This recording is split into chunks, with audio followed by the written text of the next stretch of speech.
안녕하십니까? 언제나 여러분 곁에 있는 우리 술 무엇이든 물어보세요. 한술쌤입니다.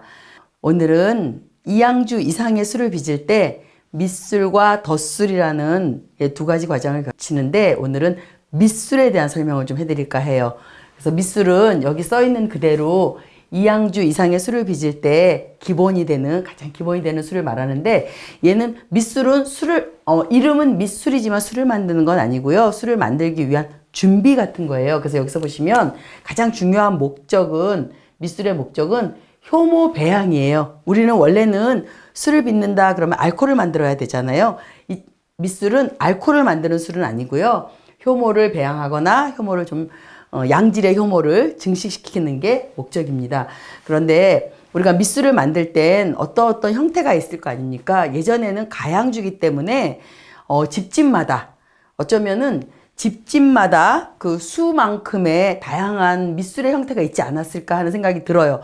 집집마다 각자 자기 좋은 방법대로 맛있는 술을 만들기 위한 밑술 형태가 굉장히 많았을 것 같은데, 요즘에 와서 밑술의 형태를 간략하게 세 가지로 한번 이렇게 분류를 해서 여러분이 알기 쉽게 제가 이런 식으로 얘기를 해봤습니다. 밑술의 형태를 죽이라는 형태와 범벅이라는 형태와 고두밥 이렇게 했는데, 이거는 말 그대로요. 1대5, 1대3, 1대1에 쌀은 지금 똑같이 1로 보고요.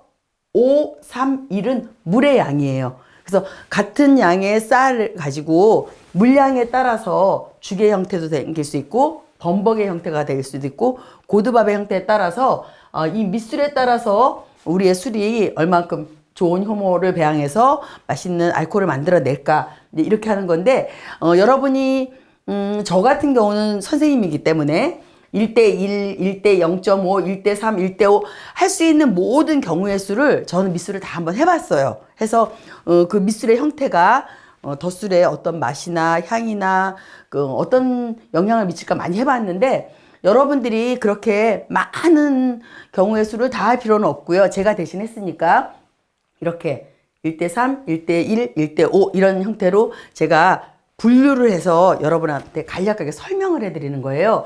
자, 여기 보면 빨간 글씨로 써놨잖아요. 이게 어쩌면 포인트일 수도 있어요. 자, 1대5라는 말은 뭐냐면 쌀이 1일 때 물의 양이 5예요.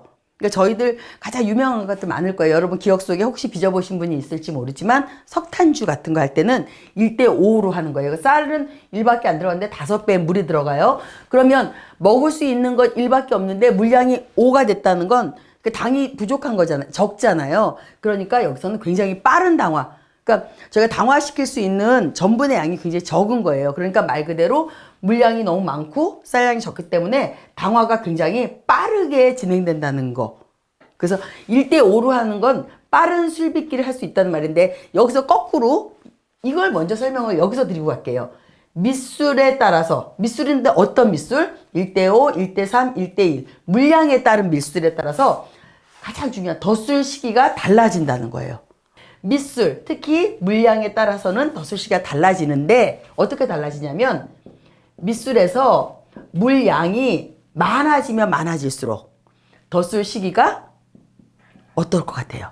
맞아요. 빨라지는 거잖아요. 그쵸? 감사합니다. 저는 언제나 여러분 곁에 있는 우리 술 무엇이든 물어보세요. 한술쌤이었고요. 구독 부탁드리고요. 좋아요 부탁드립니다. 안녕히 계세요.